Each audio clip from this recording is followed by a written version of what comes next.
So, nice and comfortable. Typically, we will do a calm abiding practice with eyes closed. Characteristically here, we're looking to limit stimuli in order to go more towards what might be described as a state of absorption, a state of meditative absorption. Meaning, now instead of examining whatever comes up in your experience and resting in acceptance of that phenomenon, now we're actually deliberately placing our attention on the breath. The reason being, when we train the mind to the breath, when we train the attention to the breath, the mind is not on ruminating about the past, feeling anxious about the future. The mind is not even on whatever sensations might be present right now that are not the breath. So if there's sensations of depression present, for example, with calm abiding practice, we can actually turn the attention away from those gently and have a different experience, even if only for a few minutes. So another way to think of it would be simply as a break. It's like taking a break from whatever's going on. And so we'll begin with 3 deep breaths, as deep as you can, nice and slow.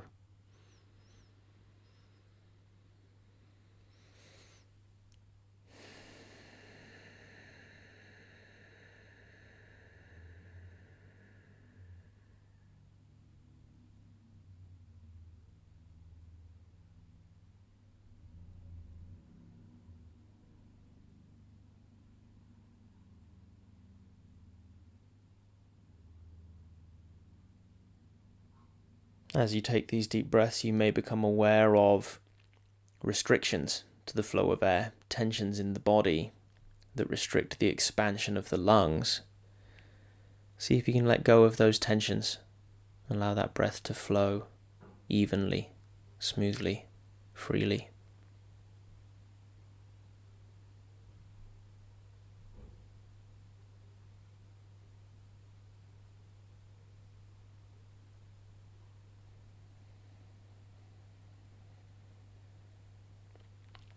And now continue to breathe from the belly.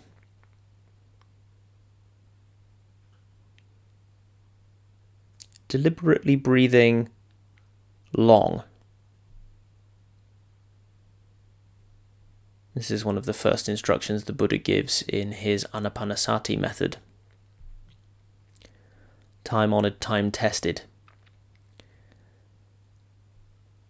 And we came to find later on that science confirms the benefits that these early meditators knew all about.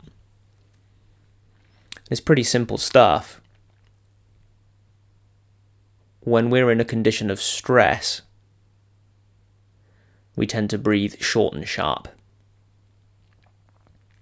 So when we deliberately breathe long, we're actively changing the chemistry in the brain. We're deliberately cultivating calm.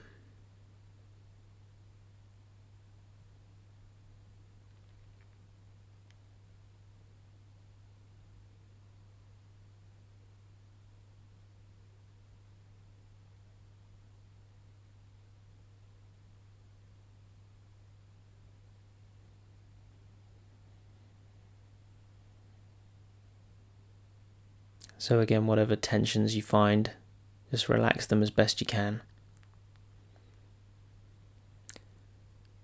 Whatever tensions you're unable to relax, brother, let them be as they are.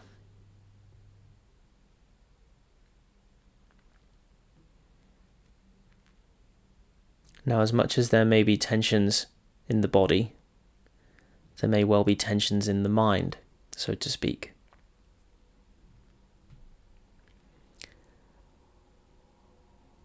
Distractions will come as part of this practice. You will think about stuff.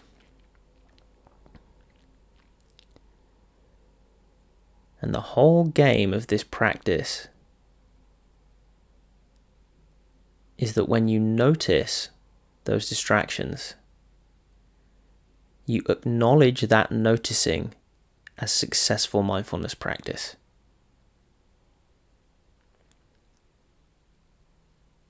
Then you gently return the attention to the breath.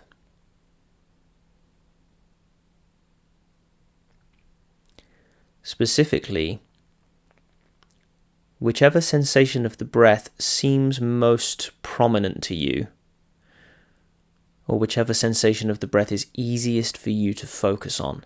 Some people like the sensation of air passing at the tip of the nose. Others prefer the sensation of air passing inside the nose.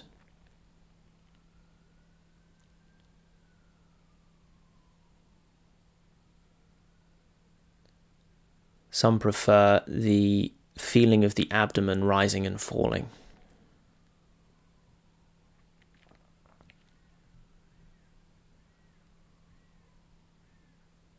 I encourage experimentation here as well. It's okay if you find yourself hopping around between the different sensations of the breath. One fun way to think about all this is that the more closely you can examine the breath, the easier it is to remain focused upon it. So, as much as this may sound an odd statement, get curious about the breath. Get interested. Meditators have even become fascinated with the breath, which, as you can imagine, makes meditation very easy, makes this particular kind of meditation easy. If we're fascinated with something, we don't have to try to keep our attention on it.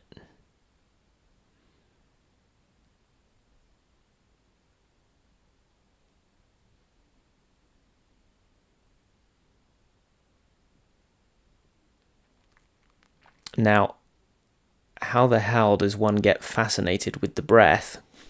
It's so boring compared to most of the stuff that we spend our time on in 2023. Well, this tells us something. Objectively speaking, the breath is an incredibly complex and intricate process.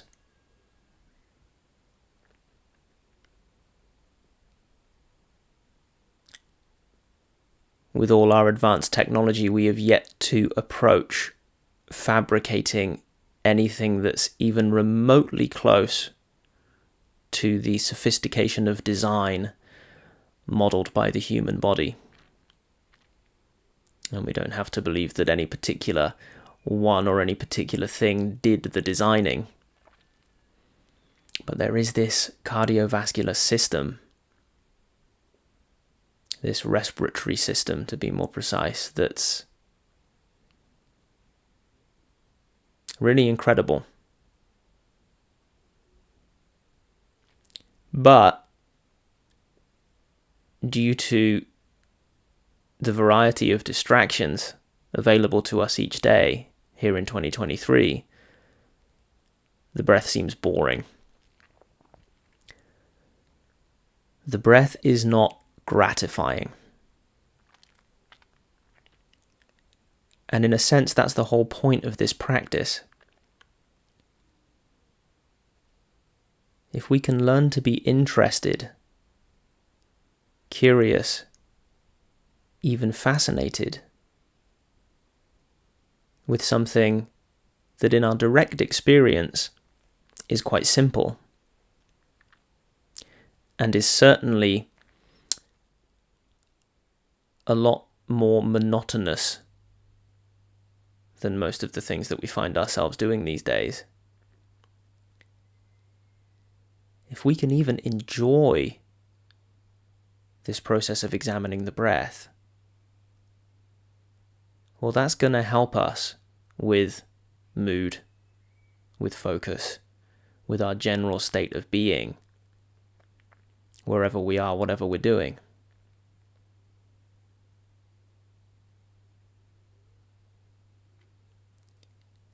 If we can sit on our ass, watch our breath, and be satisfied, then we can be satisfied doing anything.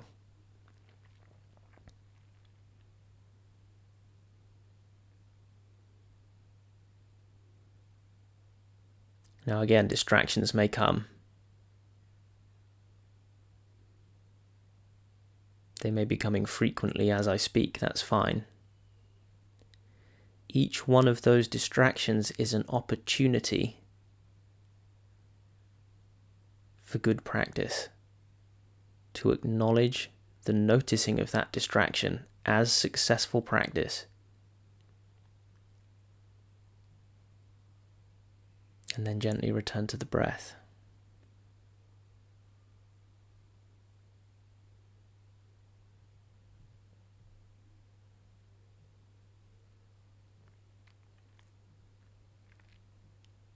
Indeed, we are only ever one thought away from clarity. No matter what the mind is doing in a given moment, it can be cut right through. In this case, we're cutting through specifically to return our attention to the breath.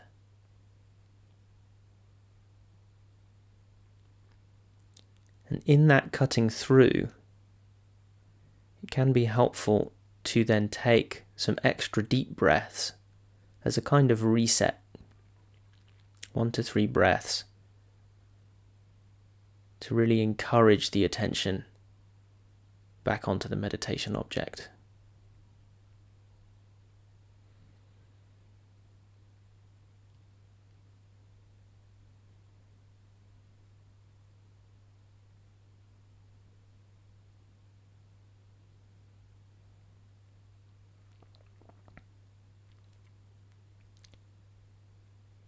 Now, many people also feel that they need some extra motivation for this practice.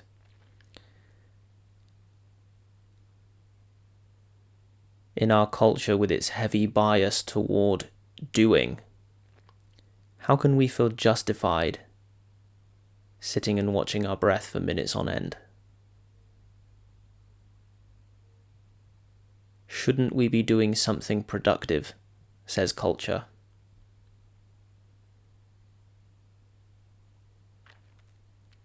Let's consider how productive it is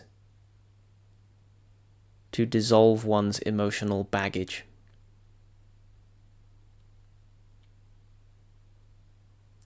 Let's consider how productive it is to become satisfied doing anything.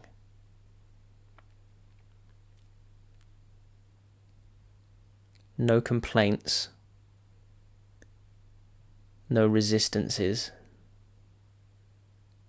no objections to simply sitting, watching the breath. Then no objections to the email we receive, or what our boss asks us to do,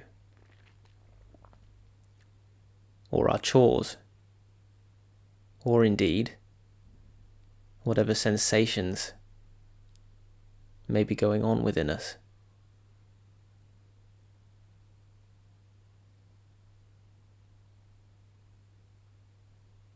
Indeed, when you can accept even the heaviest sensations of depression, then the depression ceases to exist in its usual way.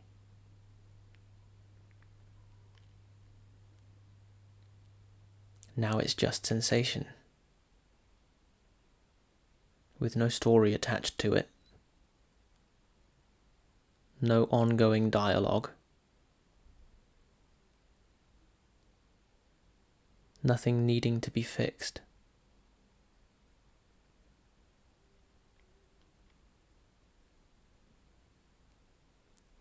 coming to this way of seeing it, we short-circuit the whole thing. And we are no longer depressed.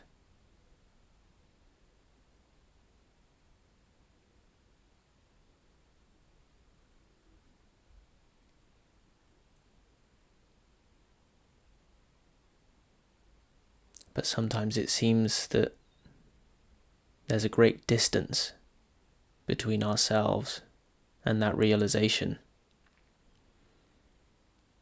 And so this practice of calm abiding helps us to clear out some of the blockage and close some of that distance.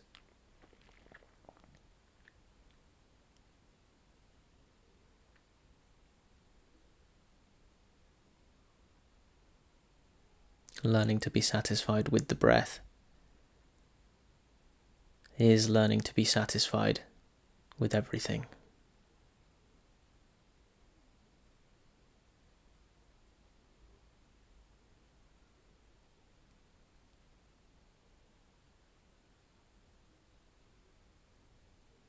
Go ahead and continue for as long as you'd like, brother. I'll wait.